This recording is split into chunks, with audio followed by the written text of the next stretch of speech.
ফুটপাত ও সড়ক দখলমুক্ত করতে গিয়ে এইভাবেই হামলার শিকার হয়েছেন সরকারি কর্মকর্তারা। ঘটনাস্থলে পর্যাপ্ত পুলিশ মোতায়েন থাকলেও হামলার সাথে সাথেই পালিয়ে যেতে দেখা যায় তাদের। ফুটপাত ও সড়ক দখলমুক্ত করতে গিয়ে এইভাবেই হামলার শিকার হয়েছেন সরকারি কর্মকর্তারা। এই ঘটনায় আহত হয়েছেন একজন নির্বাহী ম্যাজিস্ট্রেট।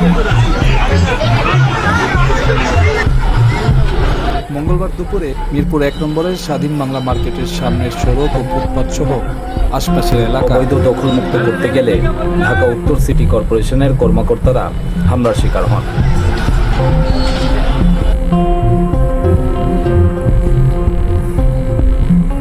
এই সময় ডিএনসিসি কর্মকর্তা ম্যাজিস্ট্রেটের গাড়িতেও হামলা চালাতে দেখা যায় কিছু ব্যক্তিকে, যা ধরা পড়েছে এই ভিডিও ফুটেজে।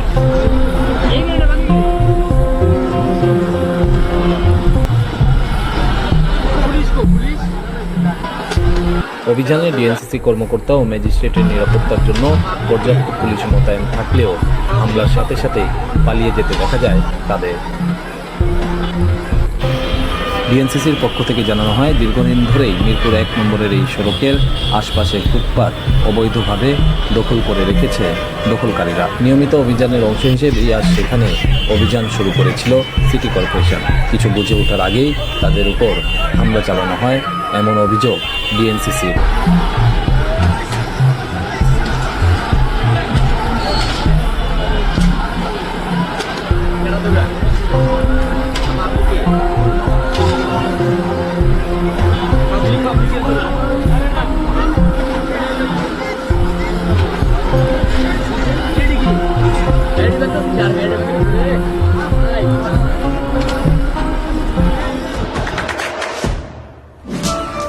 দেশে দেশে সবার সাথে দ্য নিউজ।